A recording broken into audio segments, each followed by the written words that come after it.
दंडवत हो. वसमत या ठिकाणी संपन्न होत असलेलं हे ब्रह्मविद्या निरूपण सत्र, आजच्या या तिसऱ्या सत्रामध्ये आपण वासनिकाचा आचार या विषयावर आपण श्रवण चिंतन करत आहोत.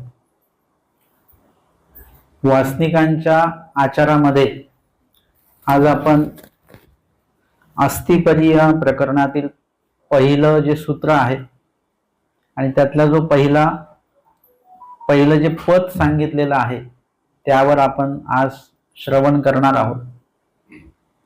कुणीतरी मला म्हटलं की हे तुम्ही असतीपरी हे जे काही प्रकरण आहे हे अनुसरलेल्या व्यक्तीसाठी आहे, हे काही वासनिकांना किंवा ग्रस्त लोकांना, प्रापंचिक लोकांना हे सांगू नये तुम्ही. त्यावर मी त्यांना म्हटलं की स्वामींचं प्रत्येक वचन हे प्रत्येक जीवासाठी आहे, एक तर अनुसरल्यासाठी आहे किंवा अनुसरण घेणाऱ्यासाठी तरी ते आहेच आहे. जर का तुम्हाला प्रपंच अवस्थेमध्ये ही वचन नाही कळाली तर तुम्ही अनुसरणाचा उल्लेख तुमच्या मनामध्ये होऊ शकत नाही.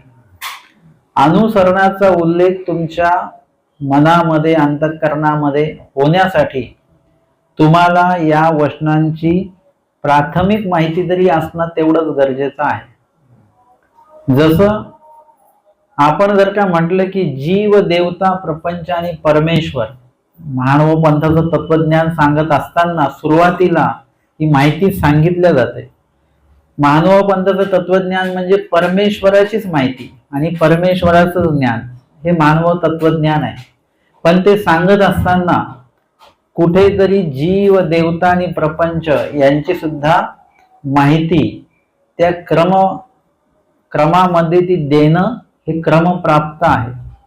जेणेकरून तुम्हाला तीन पदार्थांची नाशिवंतता जर का लक्षात नाही आली तर तुमचा जो चौथा पदार्थ परमेश्वर आहे त्याची महती आपल्या अंतःकरणामध्ये जशी तशी ठसणार नाही. आणि म्हणून या ठिकाणी आपल्याला अनुसरल्याचीच वचनं आहेत. इथून तिथून कुठलं असं वचन आहे की जे अनुसरल्या व्यक्तीसाठी नाहीये? प्रत्येक वचन, नामस्मरण हे वचन आहे, अनुसरल्या व्यक्तीला लागूच आहे. कुठलंही वचन घ्या तुम्ही, ते अनुसरल्याशी ते लागूच आहे. किंवा अनुसरण घेणारा जो जीव आहे, ज्याला ती तयारी तो करतो आहे, त्याच्यासाठी ते लागूच आहे. किंवा अनुसरणाची तयारीच नाही ज्याच्यामध्ये. आता मला अलीकडे असे कितीतरी लोक असे भेटले ज्यांनी अनुसरण घेतलं. ते म्हणाले की आम्ही तुमचं ते आचाराचं रेकॉर्डिंग ऐकलं, ते ऐकून आमच्या मनामध्ये अनुसरणाबद्दलची जी तयारी आहे ती चांगली झाली. अशी म्हणजे अनुसरणासंदर्भातली भीती होती ती निघून गेली. अनुसरणाच्या संदर्भातला जो काही विधी आहे तो माहीत पडला. अनुसरण म्हणजे काय हे समजलं. त्याच्यामुळे ती मानसिक तयारी आमची त्याच्यामुळे झाली. जर का आपण त्यांना ते कानावरच पडू दिलं नसतं तर मग, आणि म्हणून तुम्ही जरी अनुसरणार असाल नसाल पण तुम्ही ऐकू शकताय. का बरं? कारण की तुमचं अनुसरण घडेल की नाही घडेल हे तुम्हाला स्वतःलाही माहिती नाही. एखादी व्यक्ती म्हणेल की माझं काही अनुसरण, मी काही अनुसरण घेऊ शकत नाही, मी घरी पाहिजे ते आचरण करेल, मी वेश परिवर्तन, मार्गात जाणे वगैरे मी करणार नाही, असं जरी म्हणत असली ती व्यक्ती, परंतु काय सांगता येतं की कधी काळी त्यांच्याकडनं त्याग घडेल, अटन विजनादी काही विधी पण घडतील आणि तो कुठल्या टोकाला निघून जाईल. पूर्व काळातले भटोबा जर का आपण बघितलं तर आपल्याला कधी वाटलं की महानुभाव पंथाची धुरा त्यांच्या खांद्यावर स्वामी देतील, परंतु दिली की नाही? का दिली? कारण की ते स्वामींजवळ आले. का आले? कारण की ते त्यांच्या कानावर आमच्या स्वामींचं नाव जे उच्चारण केलं ते पण कोणी दादोसांनी केलं. दादोस हे काही बोधवंत नाही, काय नाही. त्यांनी म्हटलं, ते कानावर पडलं, अंतःकरणापर्यंत गेलं आणि अंतःकरण परमेश्वरापर्यंत गेलं. जोपर्यंत कानावर ते नाम पडलं नाही म्हणजे त्याचं उच्चारण झालं पाहिजे. दुसरा टप्पा येतो की त्यांना दादोसांनी सांगितलेलं होतं की स्वामींचा जो तांबव प्रसाद येईल तो तुम्ही ग्रहण करायचा नाही, तो आम्ही ग्रहण करू, कारण स्वामी आमचे गुरु आहेत, तुमचे गुरु नाही, तुमचे गुरु आम्ही आहोत. त्या स्वामींचा उचिष्ट प्रसाद तुम्ही खायचा नाही, मुद्दामून सांगितलं. त्यांना माहिती होतं की त्यांनी जर का प्रसाद ग्रहण केला स्वामींचा तर ते स्वामींचेच होऊन जाते, आणि म्हणून त्यांना ते निराकरण मनाई केलेली होती. परंतु भट्टोबासांनी तो प्रसाद हातामध्ये घेतला आणि विचार केला काय करायचं, खायचं की नाही खायचं. खाल्ला, आणि जर का ईश्वर पुरुष असतील तर काय होईल, लाभच लाभ होईल, आणि ईश्वर पुरुष नसतील तर असं तर आम्ही कितीक लोकांची उष्टे खाल्ले आहेत, अजून एक उष्ट खाल्ल्यात जमा होऊन जाईल.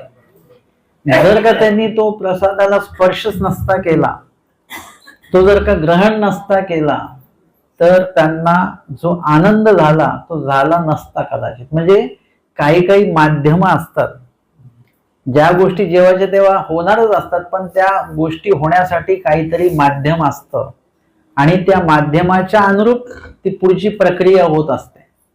आणि म्हणून इथे आमच्या अंतःकरणाला आमच्या स्वामींच्या श्रीमुखींच्या वचनाचा जर का स्पर्शच झाला नाही तर आम्हाला मानव पंथाचं आचरणच कळणार नाही. आता हे ज्ञान कळल्यानंतर सगळ्यात पहिली गोष्ट एक लक्षात घ्यायची, ज्ञान झाल्यानंतर मी जे नेहमी सांगतो की ज्ञान म्हणजे चष्मा नाही बरं का. आपण ज्ञानाचा ते चष्मा म्हणून करत असतो. चष्मा घातल्यानंतर काय करतो आपण, सगळ्या गोष्टी बघत राहतो, काय कसं दिसतंय काय कसं दिसतंय, म्हणजे इतर गोष्टी बघत राहतो. तर ज्ञानाचा उपयोग कधी चष्मा म्हणून करू नका की कोण ते आचरण करतंय का नाही करतंय. आपल्याला याच्यासाठी ज्ञान दिलेलं नाही. आता मला पण दोन शब्द येतात, समजा येत असतील, तर त्या माझ्याकडे ते गोष्ट नाही की लोकांना मी ज्ञान सांगत सुटावं, हा मला विधी नाही. मला जे ज्ञान झालंय त्याचा उपयोग मी स्वतः करून, माझं आचरण करून मी माझा देव मिळवणं, एवढंच माझ्याकडे ती सेवा आहे. म्हणजे माझं मी करावं.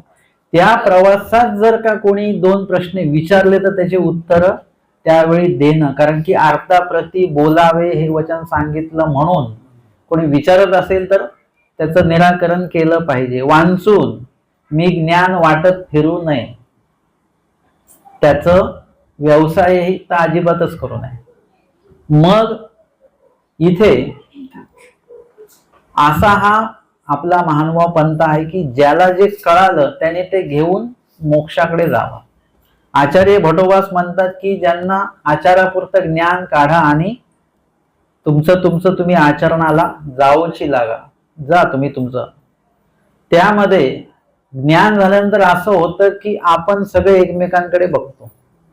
आपण जर का म्हटलं ना, काही लोक प्रवचनात झोपतात बरं का, लगेच आपण त्या झोपणाऱ्या व्यक्तीकडे बघायला लागतो. हे झोपतात बरं का म्हणत नाही, परंतु लगेच बघायला लागतो.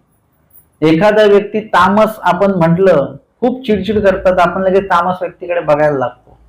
ज्ञान झाल्यानंतर आपण लगेच त्या व्यक्तीला अनुकार करून ते हे करतो, त्याची ओळख करून देतो, हा व्यक्ती तसा आहे म्हणून.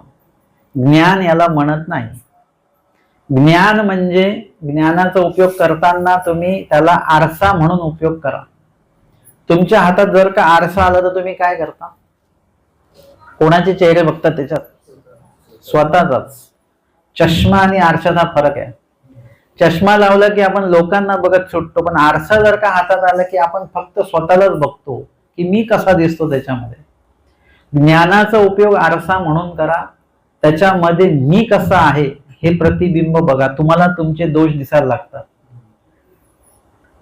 तुम्ही आता हा प्रयोग करा घरी जाऊन, थोडासा वेळ स्मरण करत करतच आरशात बघायचं. परंतु आरशामध्ये कमीत कमी 5 ते 10 मिनिटं स्वतःला बघा.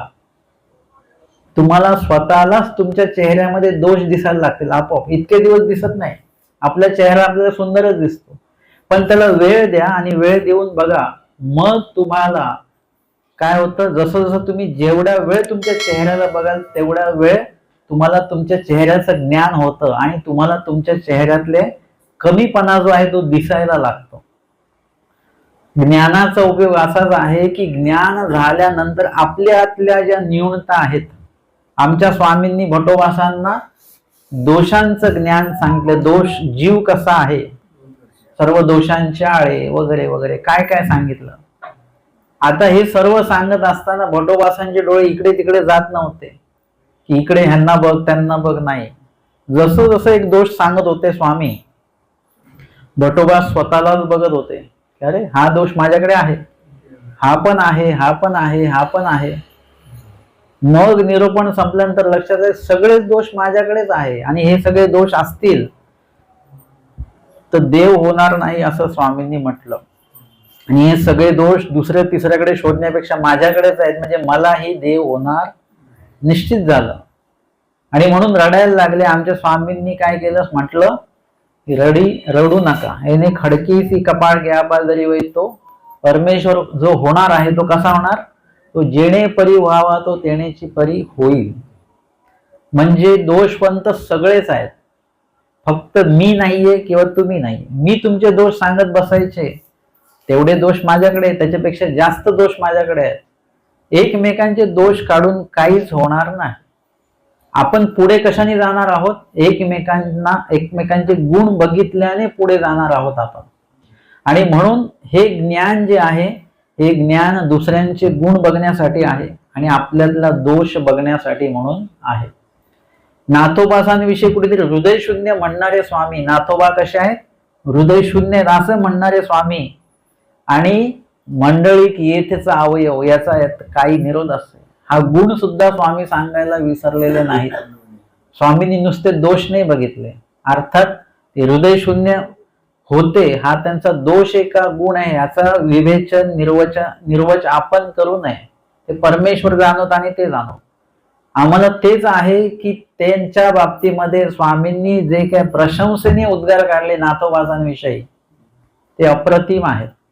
देव जर का आपले दोषच बघत राहिले तर आपला उद्धार कधीच होणार नाही. देवाला पण आपले दोष बाजूला करून गुण बघावा लागतो, मग आपला उद्धरण कार्य आपलं चालू होत असतं. आणि म्हणून जेव्हा ब्रह्मविद्या ज्ञान होतं त्यावेळेला त्याचा उपयोग तुम्ही स्वतःच्या भल्यासाठी करून घ्या. आता काय होतं की असे पण प्रसंग आम्हाला बघायला मिळतात की ती घरामध्ये खास करून आई, बरं का, आईचं चालू राहतं की हा मुलगा करत नाही, ती मुलगी देवधर्म करत नाही, ते त्याच्यातच रडत राहतं. कोणीतरी म्हटलं की ते अनुसरणासाठी पूर्ण तयार आहे, अभ्यासू आहे, सगळं आहे, म्हणजे मुलगा उपदेश घेत नाही. हा म्हटलं मग आता काय करायचं, नाही त्यांनी उपदेश घेतला पाहिजे. बरं नाही घेतला तर काय होईल, नाही ते घेतलाच पाहिजे. अहो ते जाऊ द्या, सगळं तुमचं अनुसरणाचं वय झालंय, तुम्ही अनुसरण घ्या, तुम्ही तुमचं चला पुढे, त्या मुलासाठी थांबू नका. त्या मुलाला आधीपासून तुम्ही संस्कार दिले असते, लहानपणापासून मार्गात आणणं नेणं सगळं केलं असतं, कदाचित उपदेश त्यांनी घेतला असता. आणि एखाद्याच्या नशिबात अधिकारातच उपदेश नसेल तर तिथे रडून पडून काय अर्थ, अस्वस्थ होऊ नका. आता हे जे मी सांगितलं याच्या संदर्भातली लीळा, धांदूल मोक्षाची लीळा, स्वामी कथा सांगितलेली आहे की सगळ्यांना तुम्ही घेऊन चालावं, ही चांगली बुद्धी आहे, बरं का. जसं आता मी निरूपण करतो की स्मरण करा स्मरण करा, मी एवढं जीव तोडून सांगतो की जर का तुम्ही पोथीला आलात उद्यापासून, बरं का, पोथीला आल्यानंतर 2 दंडवत घाला, देवाला प्रार्थना करा आणि गपचूप बसा. गाठी असेल किंवा नसेल पण स्मरण करत बसा. डोळे बंद ठेवा, म्हणजे इकडे तिकडे लक्ष जाणार नाही. आपल्या जागेवर बसलं की सुरू आपलं स्मरण. परंतु काय होतं की पोथीला आल्यानंतर पण आपण एकमेकांशी बोलतच राहतो. पोथीला तुम्ही बोलायला येतं की ऐकायला? प्रथमतः तर ऐकायलाच येतो आपण. आणि श्रवण झाल्यानंतर मग तुम्ही बोलू शकता ना. बोलायचं काय आहे, येथीच्याच कथा वार्ता बोलायच्या, तूच प्रश्न करा. बाकीचा अन्यथा तुम्हाला बोलायचं तर त्याच्यासाठी तर अख्खं आयुष्य आहे आपलं, पूर्ण वेळ आहे. 2 ते 5 बोलायचं नाही अन्यथा. असं जरी मी सांगितलं तरी उद्या तुम्ही जेव्हा याल तेव्हा तुम्ही काय कराल, धर्मवार्ता की अन्यवार्ता, हे तुम्ही आता सगळेजण धर्मवार्ताच म्हणाल, पण उद्या मी रेकॉर्डिंग करून ठेवेल, तुम्ही याल तेव्हा उद्या अन्यवार्ता सुरू राहील. आता हे मी कितींदा जरी सांगितलं तरी सुद्धा ती धर्मवार्ता सुरू होत नाही, अन्यवार्ता बंद होत नाही. याच्यामुळे मी सुद्धा अस्वस्थ होत नाही. मी चिडत नाही की काय यांना सांगून सुद्धा ऐकत नाही. का नाही चिडत मी? कारण की आपलं सांगणं कर्तव्य, जेव्हा ते आपल्या समोर येतात तेव्हा आपलं सांगणं कर्तव्य हे अनिष्ट आहे. अन्य वार्ता म्हणजे इष्ट काय आहे? धर्म वार्ता करणं इष्ट आहे, स्मरण करणं इष्ट आहे. किंवा धर्म वार्ताही करू नका पण अन्य वार्ताही करू नका. गप राहा, तोंड बंद करून ठेवा, काहीच बोलू नका. हे सुद्धा त्यातल्या त्यात चांगलं आहे. मग तुम्ही जरी किती अन्य वार्ता केली तरी मी चिडणार नाही. का? कारण की ते तुमचं काम आहे. काय करायचं ते तुमची स्वतंत्रता आहे, त्याला मी थांबवू शकत नाही. परंतु मी सांगू मात्र शकतो. परंतु मी हा दोष बघत बसायचा नाही की कोण कोण अन्य वार्ता करतो याची यादी करत बसायची नाही, याचं चिंतन करत बसायचं नाही. जे करतात ते करतात, परंतु माझ्या अंतःकरणात चिंतन तुमच्या दोषाचं नसलं पाहिजे, तुमच्या गुणाचंच पाहिजे की ती व्यक्ती अन्य वार्ता करते बरं का, परंतु सेवेच्या बाबतीमध्ये आपल्याला जास्त प्राधान्य त्याला द्यायचं. दोष बघत राहिलो तर दोषच बघत राहू आपण. दोष बघायचे तर आपण स्वतःचे बघायचे. भटोबासांनी स्वतःचे दोष बघितले, पण स्वामींनी त्यांना सांगितलं की अशा रडून पडून काही उपयोग होणार नाही, त्याच्याने देव होणार नाही. त्यासाठी तुम्हाला काय करावं लागेल? ज्या पद्धतीने परमेश्वर होणार आहे, ज्या परीने, ज्या क्रियेने, ज्या विधीने परमेश्वर होणार आहेत त्याच पद्धतीने तुम्हाला पुढे चालावं लागेल. म्हणजे त्या पद्धतीने तुम्हाला काय करावं लागेल? स्वतःला बदलून घ्यावं लागेल, तर तुम्हाला परमेश्वर प्राप्त होतील, असं स्पष्ट देवाने सांगितलेलं आहे. मग आपल्याला सुद्धा वासनिक दशेमध्ये असताना, उपदेशी असताना तुम्हाला काय करावं लागेल? तुम्ही या महानुभाव पंथामध्ये का आलात? सगळ्यात पहिले हा प्रश्न आहे. कशासाठी आलात? तुम्हाला कोणीतरी कान फुकायला सांगितले तुमचे म्हणून आलात, की उपदेश घ्यायचा म्हणून आलात, की वासनिक व्हायचं म्हणून आलात, की अनुसरला व्हायचं म्हणून आलात, की बस परंपरेने पण आमची या महानुभाव पंथात आम्ही येतो म्हणून आलेला आहात? अनेक हेतूने लोक महानुभाव पंथात येतात. कोणीतरी जबरदस्तीने त्यांचे कान फुकले, त्याला उपदेश म्हणत नाही बरं का, त्याला कान फुकणेच म्हणतात.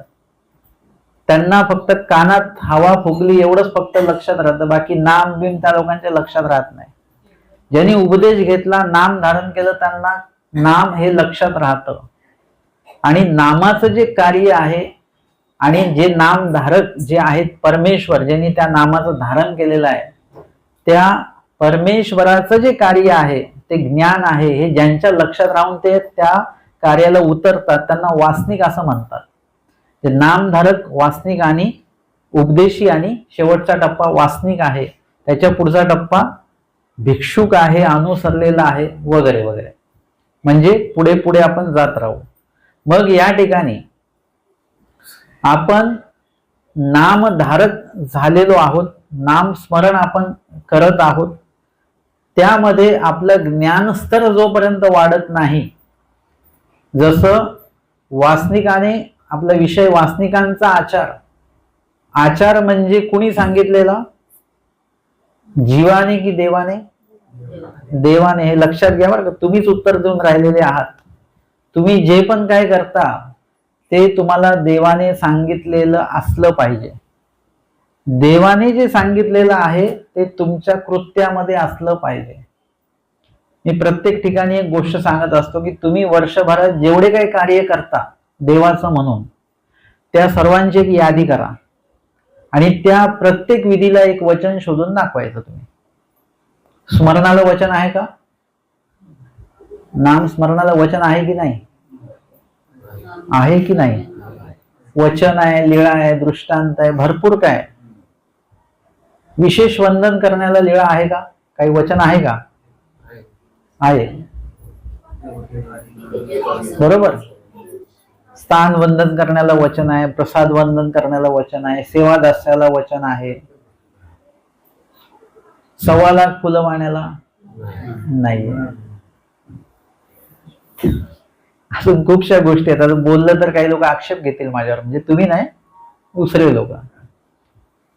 काही काही तुम्ही पारायण वाचता, वासनिकांचा आचार म्हणून हे मी सांगतोय, कारण वासनिकांमध्ये जास्त आहे. तुम्ही काय काय पारायण तुम्ही वाचता, त्याला एखादं वचन शोधून दाखवा मला की हे पारायण तुम्ही वाचता, हे देवाने सांगितलेलं आहे, अमक पारायण, तमक पारायण, टमक पारायण. सूत्रपाठाला आहे का कुठलं वचन सूत्रपाठ वाचण्यासंदर्भात किंवा वचनांसंदर्भात?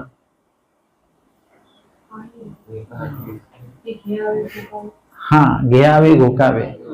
अजून एक आहे, हे वचन वचन जाऊ नये. हे वचन आहे, वचनार्थ वचन जाऊ नये दीजे. सूत्रपाठाचं जर का तुम्हाला पारायण सांगितलं करायला तर त्याला वचन प्रमाण आहे, बरोबर? दत्तात्रय कवचाला वचन प्रमाण लिळा आहे, कुठे सांगितलं? स्मृतीस्थळात कुठे आलंय? लिळा चरित्रात कुठे आलंय? तुमच्याकडे कुठून आलंय? मग ते इथे कुठेच नाही आलं, मग एकदम अचानक कसं काय आलं? ती त्र्यंबकेश्वरची गंगा जरी जिकडून उगम पावली तिथे दिसते, नंतर मग ती दिसत नाही, मग खाली दिसते.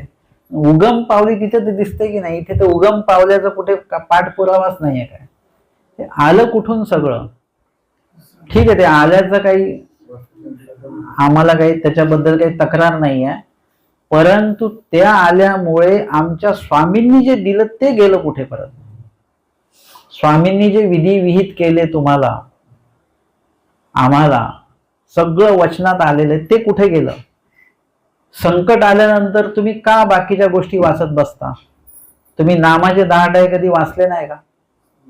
त्याच्यामध्ये सांगितलं एका नामाने कितीतरी 10 लाभ होतात.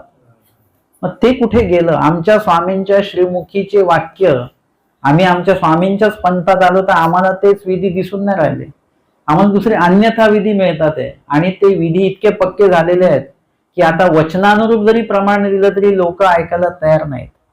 त्यांच्यावर संकट आले की लगेच परत तेच घेतात.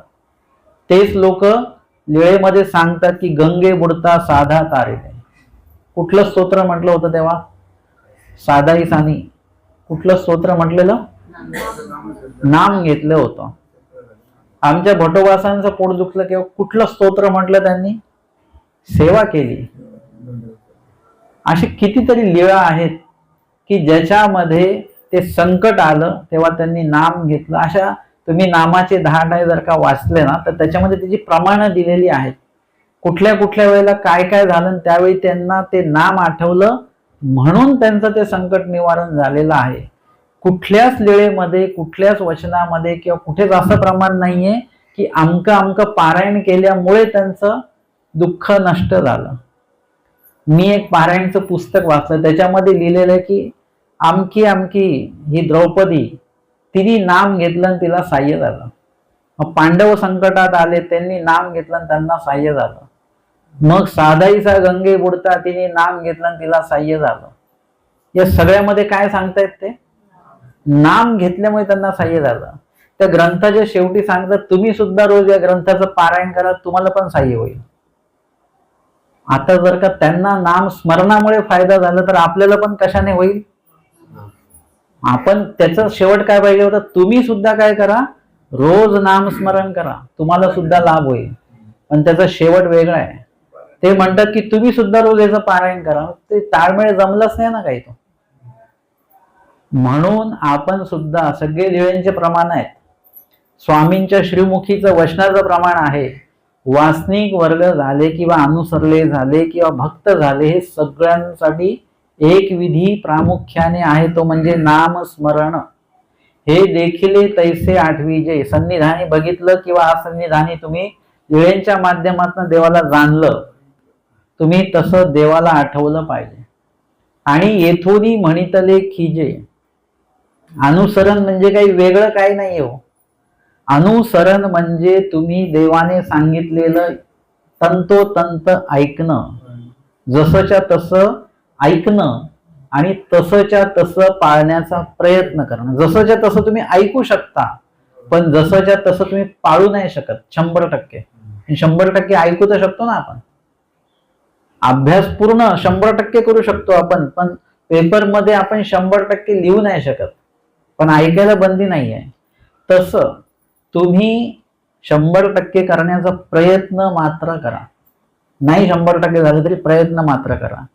म्हणून तुमच्या आमच्यासाठी सगळ्यांसाठी एक विधी महत्वाचा आहे, म्हणजे तो नामस्मरण. तो नामस्मरण विधी तुम्हाला अमक्या महिन्यात करायचा आणि तमक्या महिन्यात करायचा नाहीये असं कुठलं बंधन नाही. तुम्हाला माहिती आहे आमचे भटोवास किती तास स्मरण करायचे? अष्टोप्रहर.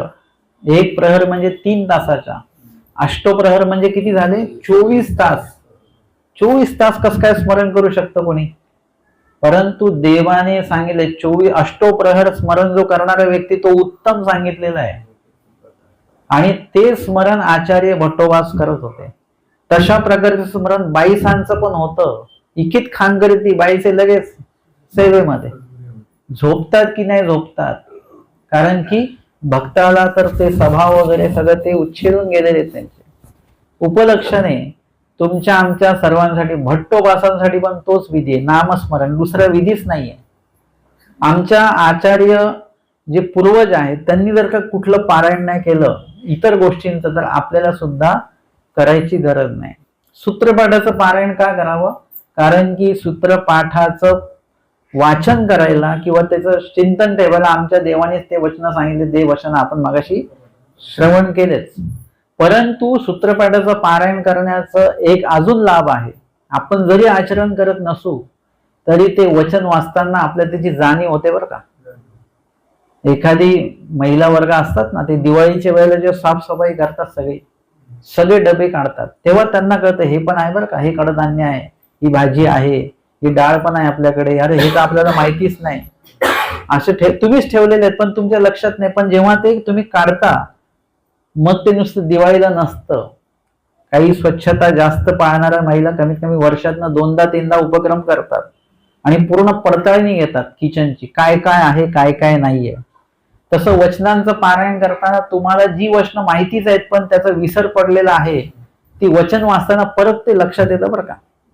तुमच्या नाही आमच्या बाबतीमध्ये, माझ्या स्वतःच्या बाबतीमध्ये असं होतं की वचन वाचताना असं वाटतं की हे वचन खूपच कमी पाळतोय आपण, हे वचन अजून पाळलं पाहिजे, या वचनाचं अजून वाचन केलं पाहिजे, ह्याची लीळा बघितली पाहिजे.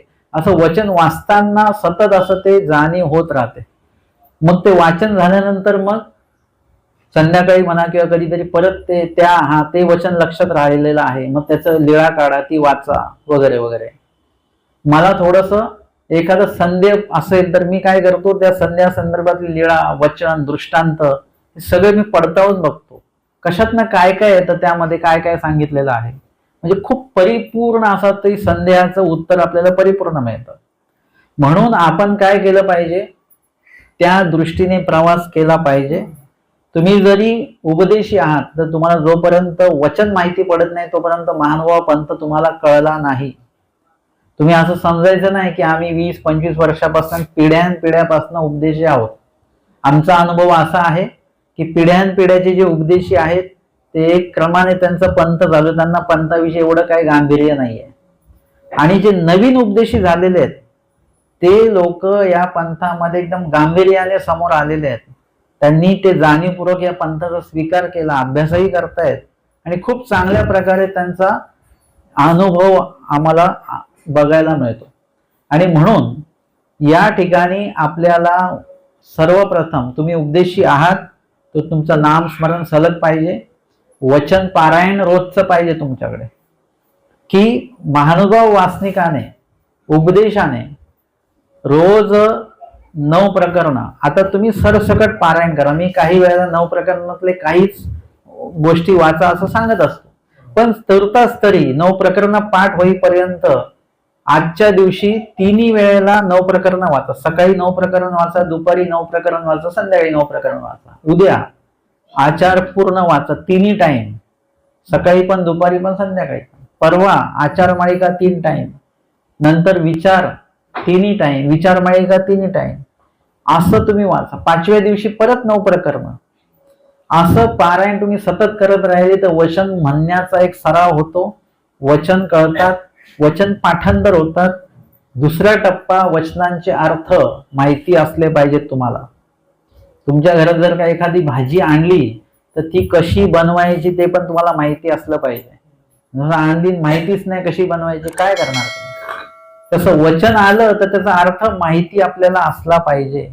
नसेल माहिती तर तो माहिती करून घ्या. टप्प्याटप्प्याने माहिती करून घेतलं तर जास्त चांगलं होईल. मध्येच एखादं वचन सांगण्यापेक्षा, विचारण्यापेक्षा क्रमाने या तुम्ही, तर त्या वचनाचे अर्थ लिळे सकट तुमच्यामध्ये पूर्ण समाविष्ट झाले पाहिजेत अंतःकरणात.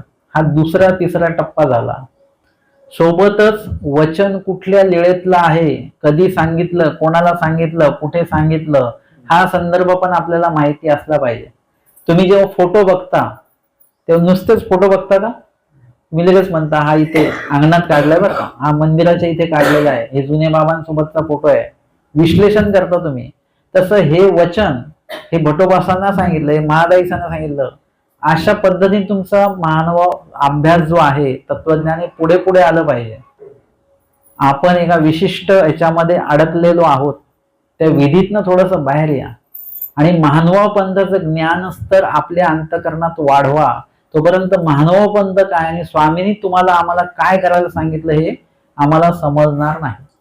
मग अस्थिपरीचं पहिलं जे काही वचन आहे आणि त्या वचनाचं पहिलं पद आहे ते आहे विकार शून्य. विकार म्हणजे काय? प्रपंचामध्ये जे काही तुम्ही उपभोगता प्रपंच, त्याला विकार असं म्हटलेलं आहे स्पष्ट रूपाने. काहींनी म्हटलं तुम्ही प्रापंचिक लोकांना विकार शून्य असं कसं काय सांगू शकता? म्हटलं विकार म्हणजे काय? विकाराची एक व्याख्या केलेली आमच्या महानुभाव पंथाच्या तत्वज्ञानामध्ये की पदार्थ संबंधे जीव आन सारखा होय आणि उल्लेख उपजे. विश्लेषण सुद्धा विश्लेषणात्मक पद्धतीनेच केलेलं आहे. विश्लेषणामध्ये सुद्धा विश्लेषण आहे पूर्ण की पदार्थ संबंधे म्हणजे कुठलाही पदार्थ जो आहे त्याच्या योगामुळे. कधी तुम्ही जर का तुमच्या स्मरण साधनेमध्ये बसलेले आहात किंवा तुम्ही देवपूजा वंदन करत आहात, विशेष वंदन करतायत, लीळापूर्वक तुमचं वंदन सुरू आहे, किंवा तुम्ही लीळाचरित्र काढून ते त्याचं वाचन चिंतन तुमचं सुरू आहे, तुम्ही पूर्ण रममान झालेले आहात आणि अशा वेळेला तुम्हाला जर का घरात बसलेले तुम्हाला एखाद्या पदार्थाचा वास आला, सुगंध आला, काहीतरी फोडणी तोडणीचा, किंवा कोणीतरी काहीतरी बाहेर विकायला आलेला आहे आणि त्यांनी तो आवाज दिला, एखाद्या फळाचं नाव त्यांनी घेतलं, किंवा घरामध्ये काहीतरी पडलं बिडलं, हे काय झालं? तुम्ही मूळ स्थितीमध्ये आहात, तुमचं कुठेच लक्ष नाही, पण तो बदल जो झाला त्या बदलामुळे काय झालं? पदार्थ संबंध आहे, त्या आवाजामुळे म्हणा, त्या वासामुळे म्हणा, किंवा अजून कुठल्या तरी गोष्टीमुळे म्हणा, पदार्थ संबंध आला, जीव आन सारखा होय. म्हणजे त्या योगामुळे तुमची मूळ स्थिती बदलली. तुम्ही स्मरणामध्ये जे होते, खडकुलीची लीळा तुम्ही आठवताय, सांडव्याची, आणि बस आता ती शिळा लोटणारच आहेत आणि तेवढ्यामध्ये काय झालं? तुम्हाला काहीतरी कानावर आवाज पडला, घराची डोरबेल वाजली. आता स्मरणामध्ये लीन असतानाच आता शिळा कोण लोटणार ही असा प्रश्न पडला आणि तेवढ्या डोरबेल वाजली. आता दुसरा प्रश्न निर्माण झाला की कोण आला असेल आता कोण शिळा लोटणार? हा प्रश्न खडकुलीला घेऊन जातो आपल्याला, आणि आता कोण आलं म्हणून तोच प्रश्न घराच्या दरवाजातच आपल्याला घेऊन येतो. कोण आला असेल, कोणाची चावल आहे, कोणाचा आवाज आहे. काय झालं? जीव आन सारखा होय, म्हणजे तुमच्यामध्ये बदल झाला ना. आता मूळ स्थिती बदलली, नाम लीळा आठवत होतात, आता त्या वस्तू पदार्थांच्या संपर्कात तुम्ही गेलात बसल्या बसल्याच. जीव आन सारखा होय आणि उल्लेख उपजे, म्हणजे तुम्हाला त्या संदर्भातले उल्लेख उपजतात. ते काय फळ आलं असेल ते खाण्याविषयी, ते घेण्याविषयी, त्याचा भाव काय असेल, काय पडलं असेल बरं घरामध्ये, कसला आवाज आला, तुम्ही त्या संपर्कात गेले आणि मूळ स्थिती भंगली तुमची. त्याला म्हणतात विकार. तुमच्या मूळ स्थितीमध्ये बदल होणं ह्याला म्हणतात विकार. एखादं पाणी शांत आहे, त्याच्यात थोडासा खडा टाका, किंवा हे स्टीलचं भांडं असतं ना, त्याच्यात पाणी जर का स्थिर असेल त्याला थोडासा धक्का द्या, त्याच्यामुळे तरंग तयार होतात. मूळ पाणी म्हणजे काय? मूळ स्थिती आहे, त्याला तुम्ही जर का त्याच्यात तरंग निर्माण केली की त्याला म्हणतात विकार. मूळ स्थितीमध्ये बदल होणं याला विकार असं म्हणतात. आमचे स्वामी सांगतात विकार शून्य. जे प्रापंचिक उपभोग घेऊ नका, हे संन्यासासाठी आहे. मग वासनिकांसाठी काय? आता विकाराचं व्यापकपणे आपल्याला बघावं लागेल. विकार म्हणजे आवड आणि विकार म्हणजे नावड. मला हे आवडतं हा सुद्धा विकारच आहे आणि मला हे नावडतं हा सुद्धा विकारच आहे. जीव देवता प्रपंचाच्या ठिकाणी रममान होणं हा सुद्धा विकारच आहे आणि ईश्वराच्या ठिकाणी रममान होणं हा सुद्धा विकारच आहे. जीव देवता प्रपंचाच्या ठिकाणी रममान होणं हा अधविकार आहे आणि ईश्वराच्या ठिकाणी रममान होणं हा ऊर्ध्व विकार आहे. आपण विकारा वेगळे कधीच नसतो. का नसतो? कारण की देवाने सांगून ठेवलं कुठल्या वचनामध्ये? जीव विकारा वेगळा केवळही झाला. आवड निवडच्या वेगळे तुम्ही कधीच होऊ शकत नाही, त्याच्यामध्ये तुम्ही राहणारच. फक्त आपल्याला आध आवडीकडे यायचं नाही, ऊर्ध्व आवडीकडे जायचं. तसं काही व्यसनाधीन लोक आहेत तेही खातात, निर्व्यसनी लोकही खातात, पण व्यसनाधीन लोक जे आहेत ते चुकीचं खातात, निर्व्यसनी लोक जे आहेत ते पौष्टिक खातात. आपल्याला काय करायचं आहे? आध विकाराकडे यायचं नाही. आमचे स्वामी साधाईसांना म्हणतात जीव ऐसे अधोमुख असते. जेव्हा त्यांना स्वामींनी असं वर येण्यासाठी श्रीकर दिला, त्यांनी हात असा पुढे केला, काही श्रीकर त्यांची लागली नाही लागली किंवा ती जी काही दशी स्वामींनी दिली ती काही लागली नाही लागली, ते तसेच वर आले.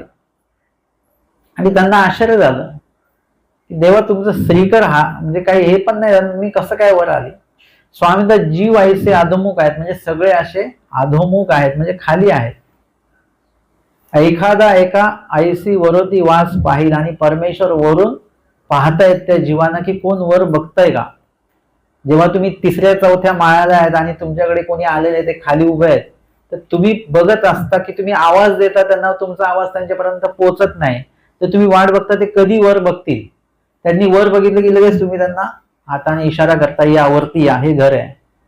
तसं परमेश्वर पण वर पडून पाहती असती, म्हणजे वरून तुम्हाला आम्हाला बघतात की कधी हे ऊर्ध्वमुख होतील. जोपर्यंत तुम्ही आम्ही ऊर्ध्वमुख होत नाही तोपर्यंत परमेश्वर आपल्याला वरती खेचून घेऊ शकत नाही. जोपर्यंत मुलगा म्हणत नाही की मला भूक लागली तोपर्यंत आई काहीच करू शकत नाही. स्वयंपाक तयार करून ठेवू शकते, वाढून ठेवू शकते, त्याला म्हणू शकते वगैरे वगैरे सगळं करू शकते, पण जोपर्यंत त्याला भूक लागली असं म्हणत नाही तोपर्यंत आई त्याला भरवू शकत नाही. भरवलं जरी आई म्हणते नाही, त्याला भरवलं की तो बरोबर खातो, पण तो जर का म्हटला मला गिळायचंच नाही, मग आई काय करू शकते का? बस भरवण्यापर्यंतचा आईचा अधिकार आहे, नंतरचा त्या मुलाचा आहे. तसं आपण देवाचं कुठलंही विधी स्वीकारायचाच नाही असं जर का ठरवून घेतलं, देव सुद्धा आपल्या बाबतीत काहीच हालचाल करू शकत नाही. परंतु जर का तुमचा अधिकार जरी नसेल, तुमचं वय जरी झालेलं असेल, तुमची स्मरणशक्ती जरी नसेल, तुमचा अनधिकार जरी असेल, काही पण असो, परंतु जर का तुमची विनंती जर का देवाला सतत असेल, कायमस्वरूपी असेल, तर परमेश्वर सुद्धा मनावर घेतात आणि ती जी काय तो जो काही विधी आहे, योग्यता, अधिकार, कणव तुमच्या आयुष्यामध्ये घडवत असतात. आणि म्हणून ही जी काय आवड आहे ती आपल्याला आपल्या अंतःकरणामध्ये आहेच आहे, परंतु ती आवड कशी प्रकारची आहे? जीव देवता प्रपंचामध्ये रमण्याची आवड आहे. आपल्याला कुठे रमायचं आहे?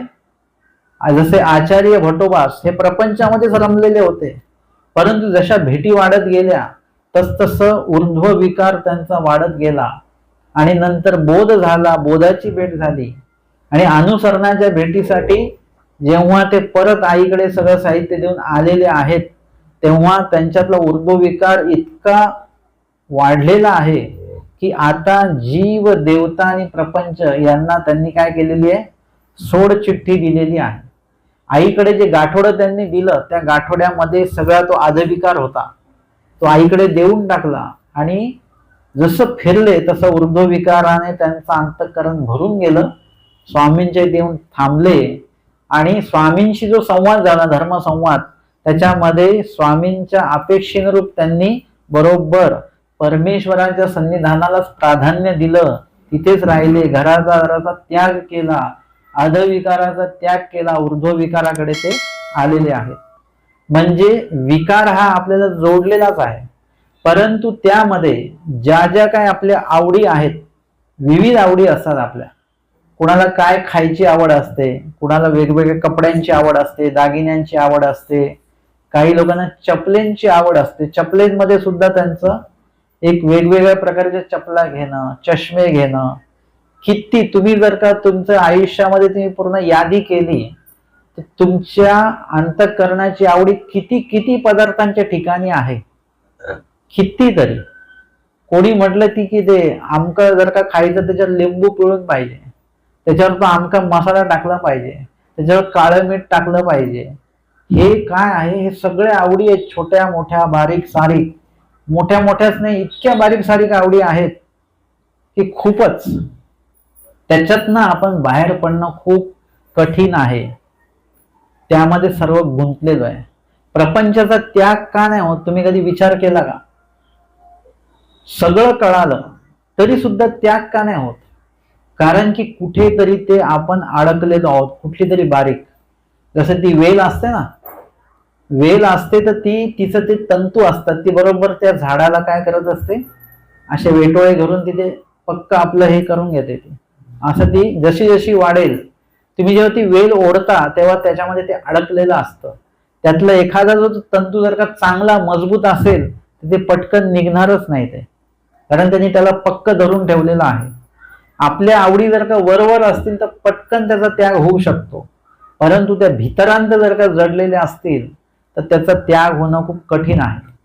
आणि म्हणून परमेश्वर पैकीची आवडी जी आहे ती आपली वाढली पाहिजे. विकार शून्य म्हणजे काय? जीव, देवता आणि प्रपंचा संबंधित तुमची जी काय आवडी जडलेली असेल ती काढून टाका, ती शून्य करा, किंवा कमी कमी तरी करत करत जा. मग आपल्याला लीळा परत कुणाची घ्यावी लागेल? शांताबाईसांची लीळा घ्यावी लागेल ना. प्रपंचामध्ये रममान व्यक्ती आहे, वसमच्चाच आहेत, प्रपंचात रममान आहेत पूर्ण. परंतु जसं जसं संकट आलं तसं तसं काय झालं, आता देहा संदर्भातली जी आवड आहे ती शून्य होऊन गेली.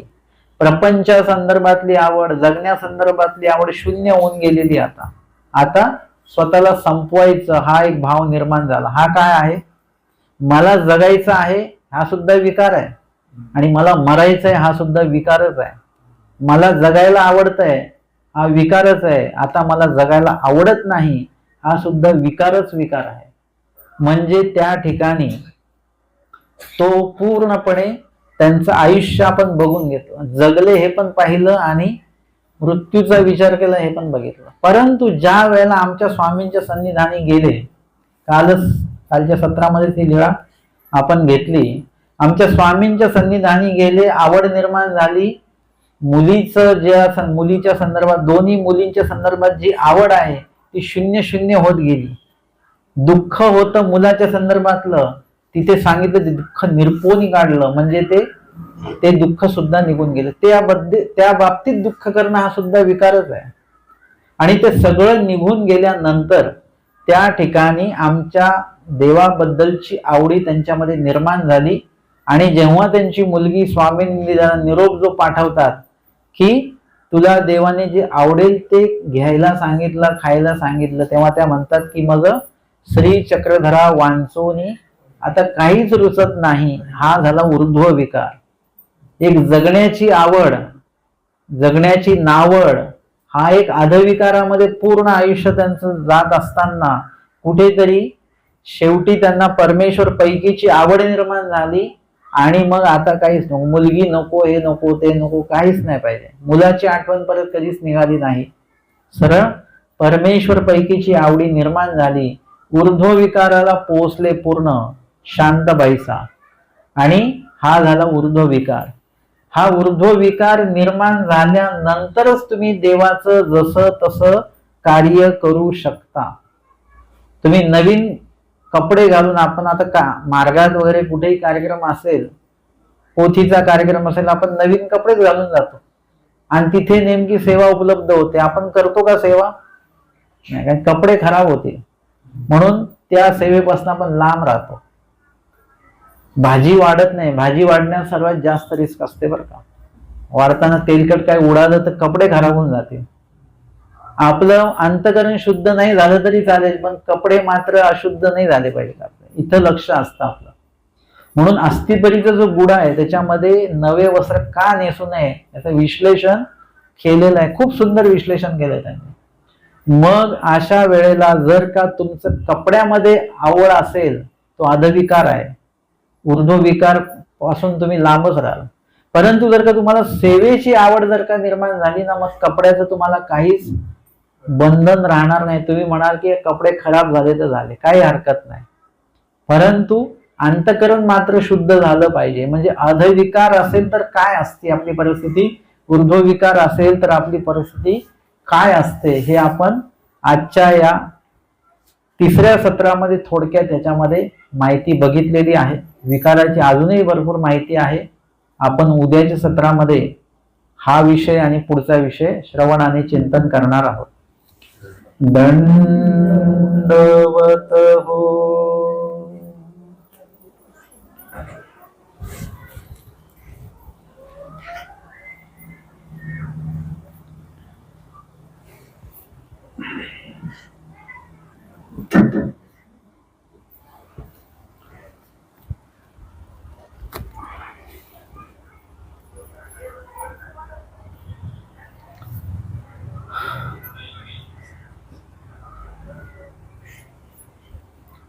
प्रश्न असतील विचारा.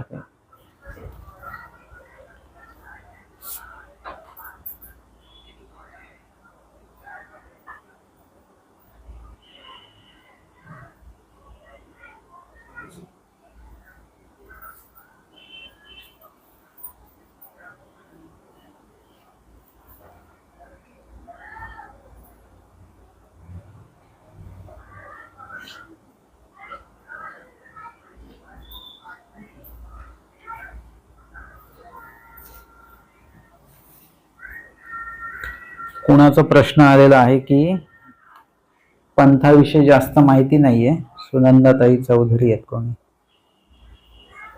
उपहार विधी बोलावू शकतो का, म्हणजे उपहार विधी बद्दल तुम्ही काही सांगू शकता का, म्हणजे उपहार आपण का दाखवतो.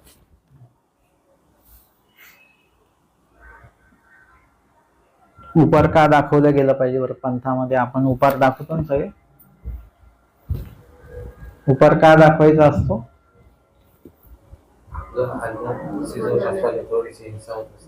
हो,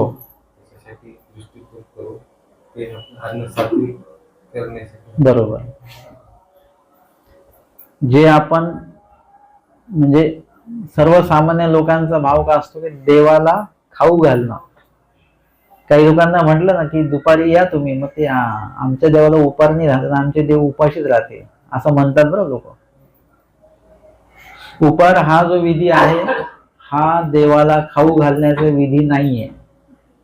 सगळ्यात पहिले लक्षात घ्या. उपार आपण दाखवतो का. उपार दाखवायचा नाही असं म्हटलं नाही मी. उपार दाखवायचाच रोज, पण का दाखवायचा.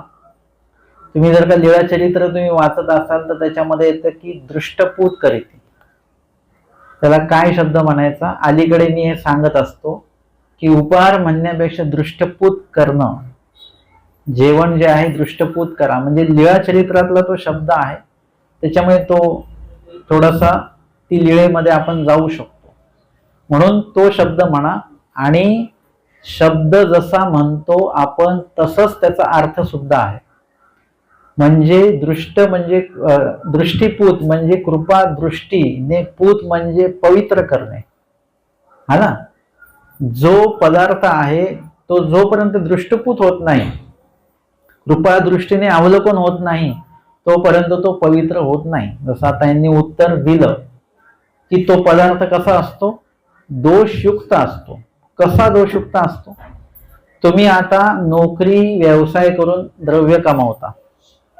तुम्ही कुठला व्यवसाय करताय, काय करताय, तो व्यवसाय करताना किंवा नोकरी करताना तुम्ही किती तमतम करताय, चिडचिड करताय, हिंसा करताय.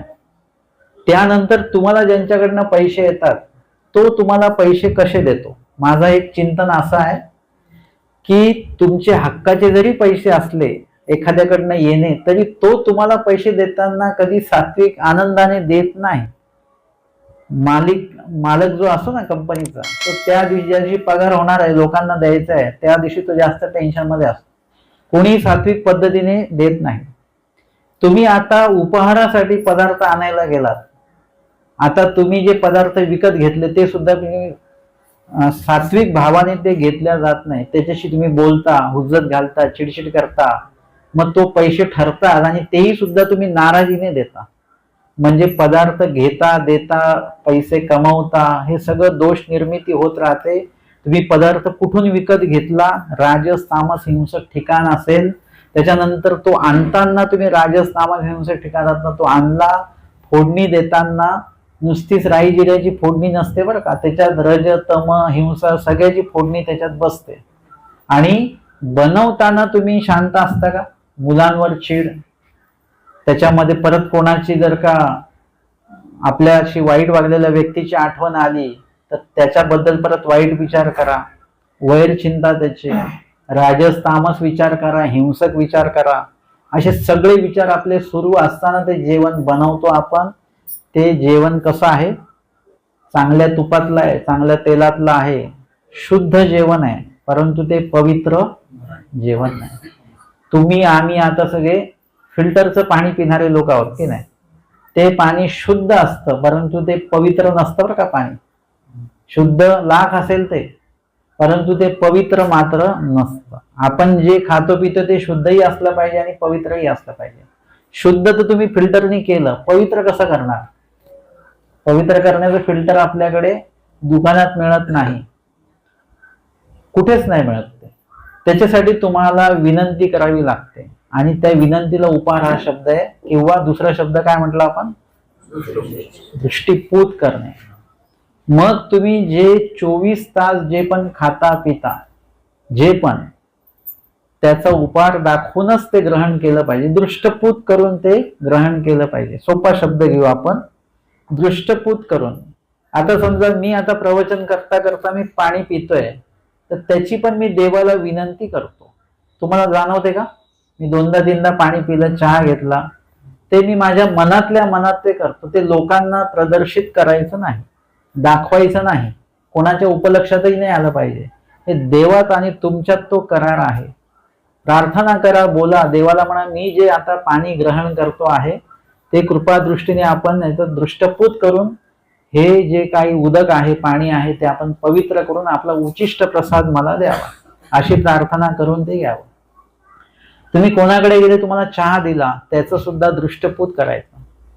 तुम्ही हॉटेलमध्ये गेलात चहा घ्यायला, जेवायला, तिथे सुद्धा अन्य नातलग पण आहेत, तिथे सुद्धा तुम्ही तुमचा मनातल्या मनात विधी देवाला प्रार्थना करा की हे जे भोजन आहे देवा आपण दृष्टपूत करा आणि आपला उचिष्ट प्रसाद मला द्या. उपहार दाखवण्याची वेळ कितीची आहे? हा, बघा माझ्या बोलण्याकडे लक्ष नाही तुमचं. मी म्हटलं की जेव्हा पण तुम्ही काही खाल प्याल तेव्हा ते दृष्टपूत केलं पाहिजे. त्याला दुसरा शब्द उपहार आहे. उपहाराला दृष्टपूत हा शब्द आपण आता उपयोगात आणायचा, दृष्टपूत करणे. आता सांगा उपहाराची वेळ कुठली? उपहाराची वेळच नाही. तुम्ही जेव्हा रात्री 1ला जरी तुम्ही पाणी प्यायला उठलात तेव्हा ते दृष्टपूत करायचं आहे. आमचे डांगरेश या संदर्भात ही लीळा एवढी सुंदर आहे मला प्रमाण. हे डांगरेश येतात आणि त्यांना भटोबास भोजन वाढतात. डांगरेश जेवतच नाही. स्वामी म्हणतात का नाही जेवले? भटोबास म्हणतात आलं असेल कुठून तरी खाऊन पिऊन आले असतील ते म्हणून नाही खाल्लं. स्वामी म्हणतात तसं नाही, घेऊन या त्यांचं भोजन इकडे घेऊन या. घेऊन येतात, स्वामी अवलोकन करतात आणि मग वाढतात, मग खातात. का? दृष्टपूत केल्याशिवाय खाणे नाही. आता तुमची जेवणाची वेळ, उपहाराची वेळ जर का तुम्ही म्हटले 12 आहे, तुमच्यापैकी कोणी खानदेशचा आहे का इकडे? तुम्ही खानदेशला जाऊन बघा एकदा. सकाळी 9ला जेवतात ते लोक आणि संध्याकाळी 5 वाजता जेवतात. आता जुने लोक 5 वाजता जेवायला बसते, जुने बरं का. खानदेशची ही पद्धत आहे. सकाळी 9ला जेवण. म्हणजे उपहार कितीला दाखवतात? 12ला. 9च्या आधी, 8:45ला उपहार दाखवत असते. उपहाराची वेळ नाही, 12ची वेळ का आली आहे? कारण की काही ठिकाणी दुपारचं जेवतात. ती 12ची वेळ पक्की आहे. मध्यान्काळी दत्तात्रय भोजन करतात. म्हणून त्यावेळेला तुम्ही विनंती, त्यांचे भोजन सुरू असताना तुम्ही विनंती केली तर ते दृष्टपूत करायला अजून तुम्हाला लीळा आठवायला सोपं जाईल. म्हणून सुद्धा ती दुपारची 12ची वेळ आहे. अजून 12ची वेळ का आली?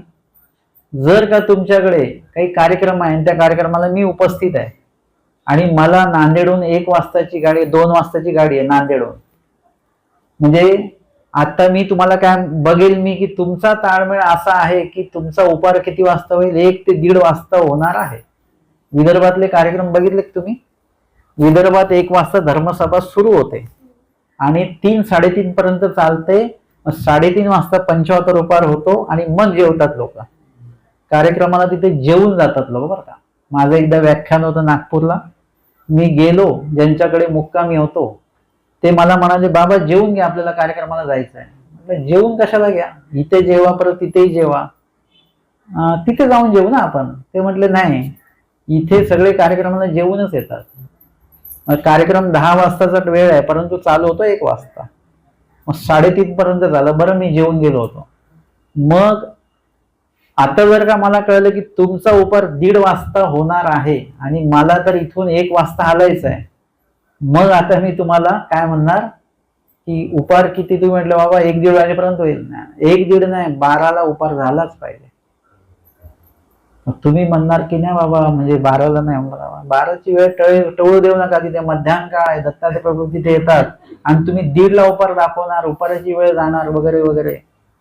मग तुम्हाला पण भयभीत झाला, रे हो बापरे आपली इतकी मोठी दोष लागेल, म्हणजे मोठा, माझं होऊ द्या, नाही कोणाचं नाव सांगू नका, काही नाही.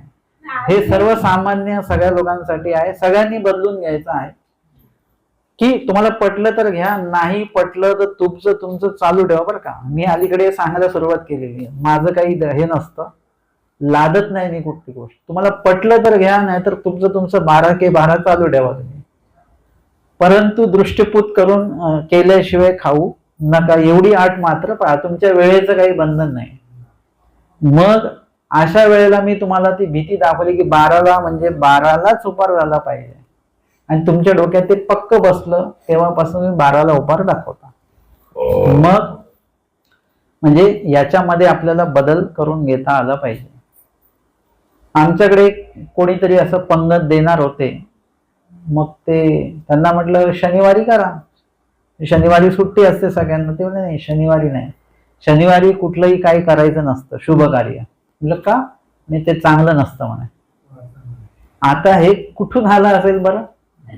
हे तसंच आलं की तुमची शनिवारी पंगत आहे आणि मी शनिवारी नाहीये. मग मी तुम्हाला म्हटलं रविवारी ठेवा, ते म्हटले नाही शनिवारीच ठेवायचे. आता ते ताळमेळ जमेना. मग मी काय म्हटलं, बघा शनिवार हा दिवस चांगला नसतो बरं का. तुम्हाला सरळ सांगितलं ना तर तुम्हाला ते पटत नाही. मग आम्हाला थोडंसं असं फिरवून सांगावं लागतं की शनिवार दिवस, शनीचा दिवस असतो तो चांगला नसतो, त्याच्यात संकट येतात, हे येतात, ते येतात, असं होतं, म्हणून शनिवारी करू नका, बाकी कुठलाही दिवस ठेवा. तुम्हाला पण ते तुम्हाला असंच पटत असतं. मग तेव्हापासून शनिवारच्या पंक्ती बंद झाल्या मानव पंथामध्ये, उपलक्षणे कधी कधी असा. तर हे अशा पद्धतीने आलेलं आहे. वांचून आपल्याला दिवस काळाचं काही शुभ अशुभ नाहीये. शनिवारी तुमच्याकडे कोणी भिक्षेला आलं, तुम्ही वाढत नाही का त्यांना? वाढतात. म्हणजे जेव्हा जे विधी उपलब्ध होईल तेव्हा तो विधी तुम्ही करायचा आहे. म्हणजे आता तुमच्या लक्षात आलं का की उपहार किंवा दृष्टपूत करणे विधी म्हणजे देवाला खाऊ घालणे नाही. उलट आपण जे खाणार आहोत ते पवित्र असलं पाहिजे अन्न, त्यासाठी दृष्टपूत करायचं, देवाला प्रार्थना करा की बाबा देवा हे जे भोजन आहे हे मी कुठून आणलेलं आहे, राजस तामस ठिकाण. प्रार्थना थोडक्यात अशी बोला तुम्ही. हे आणताना मी पैसे जे काही प्राप्त केले ते मी कसे प्राप्त केलेले आहेत, दोषयुक्त पदार्थ, दोषयुक्त कुठून आणले असतील, दोषजनक ठिकाणाहून आणले असतील, घरी आणताना दोषजनक ठिकाणाहून मी आलो असेल, बनवताना दोषजनक विचार याच्यामध्ये मिसळले असतील आणि येणे करून हे पदार्थ राजस तामस हिंसक असे निष्पन्न झाले असतील तर आपण कृपादृष्टीने अवलोकन करून या पदार्थांना पवित्र करावे, आपला उचिष्ट प्रसाद मला द्यावा. आणि पुढची विनंती असं आहे की आपणच बनवायचं आणि आपणच खायचं. बाईसा तशा करत होत्या का? बाईसा बनवायच्या पण स्वामींना अर्पण करायच्या. तसा योग आहे का आता आपल्याला? तसा नाही. आता आपणच बनवा आणि आपणच का. परंतु देवा असा योग येऊ द्या जसं बोणेबाईंकडनं तुम्ही लाडूचा स्वीकार केला किंवा त्यांच्या नित्यदिनी भिक्षांना भोजनाचा स्वीकार केला, बाईसांनी बनवलेल्या पदार्थांचा स्वीकार केला, भटोबासांच्या करणीय प्रसंगी उपहाराचा स्वीकार केला, माहीम भटांच्या भोजनाचा, महादाईसांच्या भोजनाचा, वस्त्राचा स्वीकार केला. हे म्हणत असताना तुम्हाला त्या लीळा पण आठवतात आणि त्या निमित्ताने का होईना देव मला भेटतील, माझी क्रिया स्वीकारतील, माझा कणव अधिकार माझा वाढेल, अशा प्रकारची विनंती शेवटी आपल्याला करायची आहे. असा पूर्ण उपार विधी आहे. घास मोडा की नको मोडा. घास मोडणं हा कुठे उपार विधीमध्ये आलेला. लीळाचरित्र बघा, दृष्टपूत करतात झोळी, घास कोणी मोडत नाही. स्वामींनी बघणं पाहणं हे महत्वाचं आहे.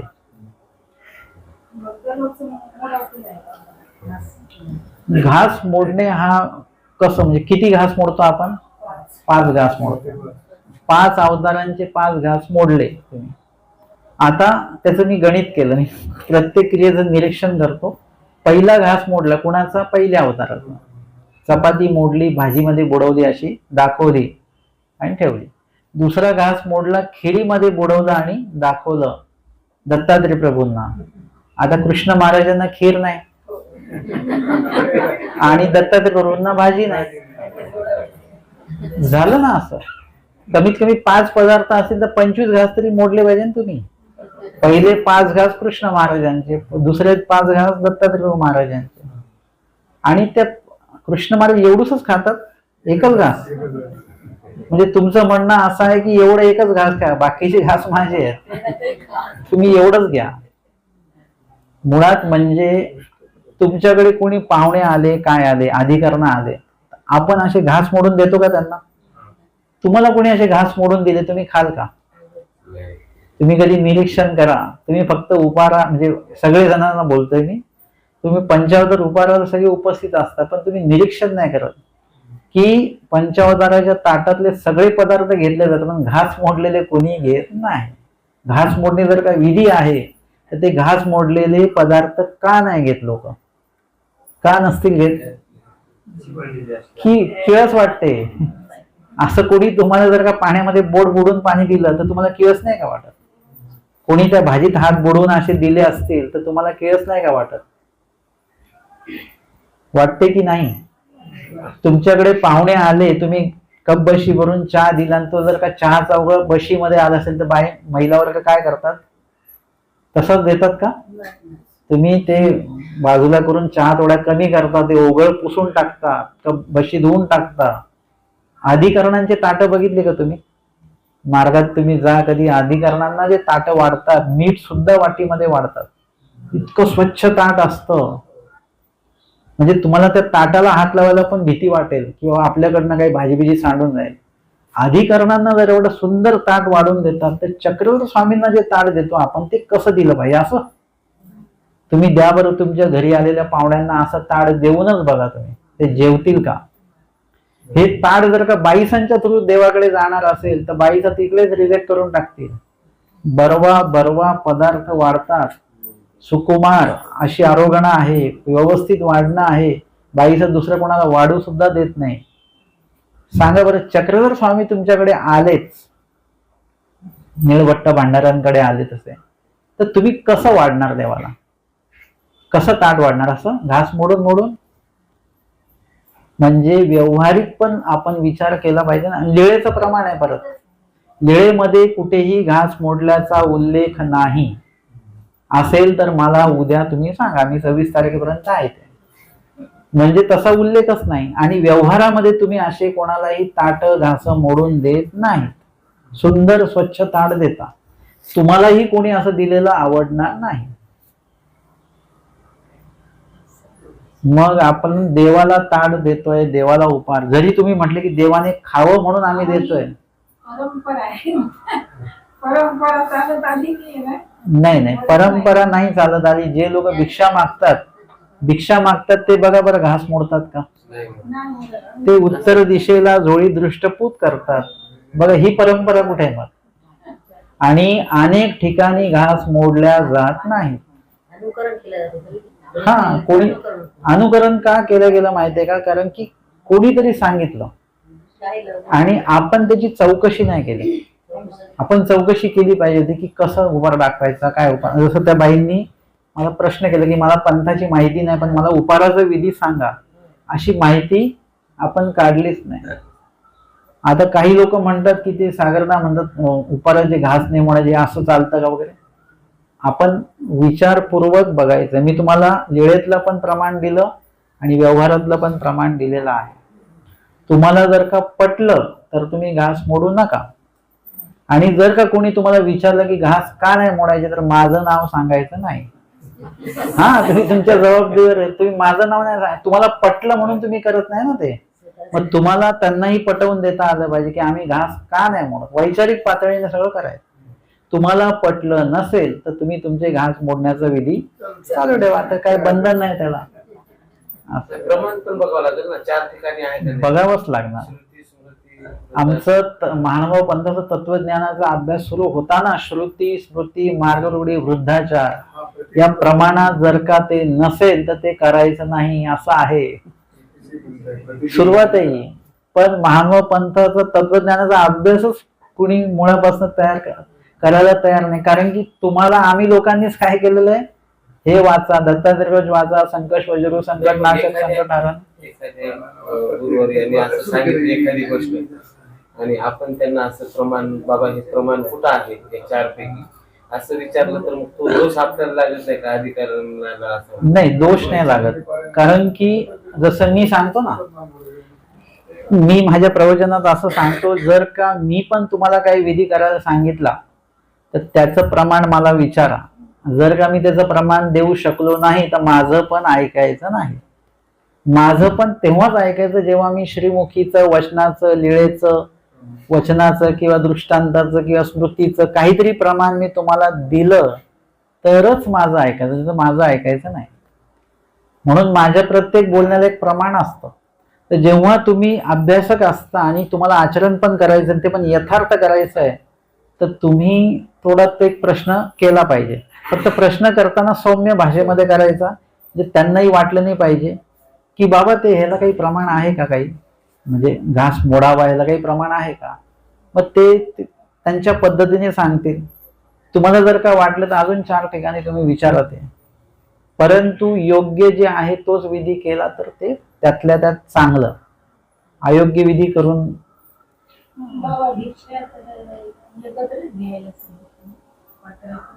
हो, भिक्षा एकत्रच घ्यायची आहे.